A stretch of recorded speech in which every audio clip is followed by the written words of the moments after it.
The committee will come to order. Without objection, the chair is authorized to declare recess of the committee at any time.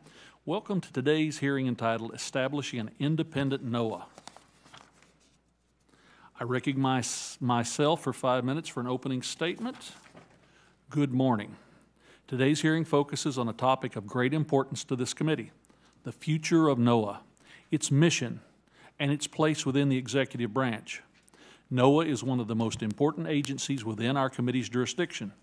Its role in forecasting weather, which protects lives and property, cannot be understated, and its cutting-edge research helps us better understand our planet and our climate, allowing us to make sustainable use of our country's tremendous natural resources. However, despite the importance of this work, NOAA has a curious origin that has prevented the agency from reaching its full potential. The agency was created by executive order under President Richard Nixon in 1970, without Congress ever formally authorizing the agency's existence. The best location for NOAA was the subject of a debate, with some arguing that it should be placed within the Department of Interior, others suggesting it be created as an independent agency within the executive branch. Ultimately, the President chose to combine several prior existing administrations, bureaus, and agencies into a single entity under the Department of Commerce.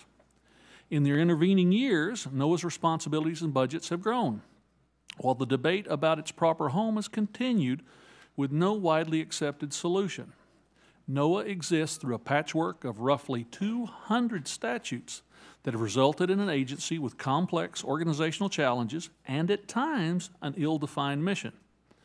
This can be frustrating for NOAA and its employees, as well as stakeholders who rely on the work and Congress as we attempt to provide oversight and legislation. I unveiled the draft bill in December, which would provide authorizing legislation, more commonly known as an Organic Act, for NOAA. This relatively short bill, only 22 pages long, yes, I said 22 pages long, would provide a framework for NOAA to be formally established as an independent agency within the executive branch. It would elevate NOAA within the executive branch to an appropriate level alongside similar science agencies like NASA and the National Science Foundation. This legislation would clearly state NOAA's important mission in statute. At the same time, the bill would provide a clear slate for NOAA to reorganize and streamline its operations, helping it to adopt and reset in a modern structure.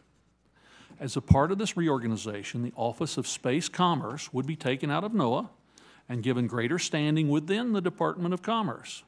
Commercial space is a rapidly developing industry that will be a key component in the evolution of American competitiveness. It deserves the focus and leadership that can come from raising its profile within commerce. Importantly, this bill will provide the opportunity for greater accountability by allowing Congress to engage in a level of oversight which has not been possible due to NOAA's unwieldy structure.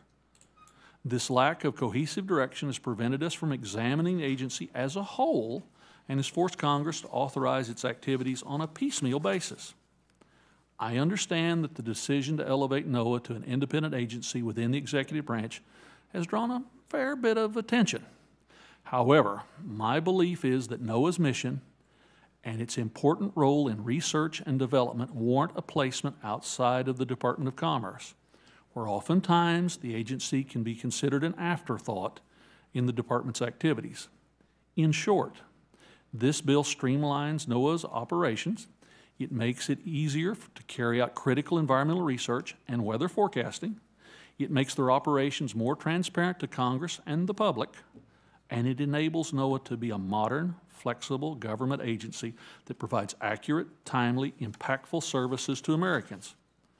For more reasons than one, the time is right for this legislation.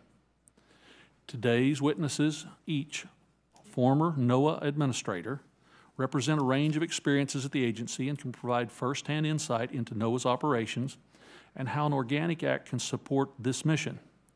They, better than anyone, can give us firsthand accounts of what it's like to run a scientific agency while dealing with NOAA's unique organizational challenges. I encourage all my colleagues to listen closely as they point out the difficulties they faced and how an Organic Act can avoid these problems in the future. I look forward to working with the ranking member, my colleagues, and the committees, other committees as we move forward with this process. And with that, I yield back the balance of my time, and I now recognize the ranking member, the gentlewoman from California, for an opening statement.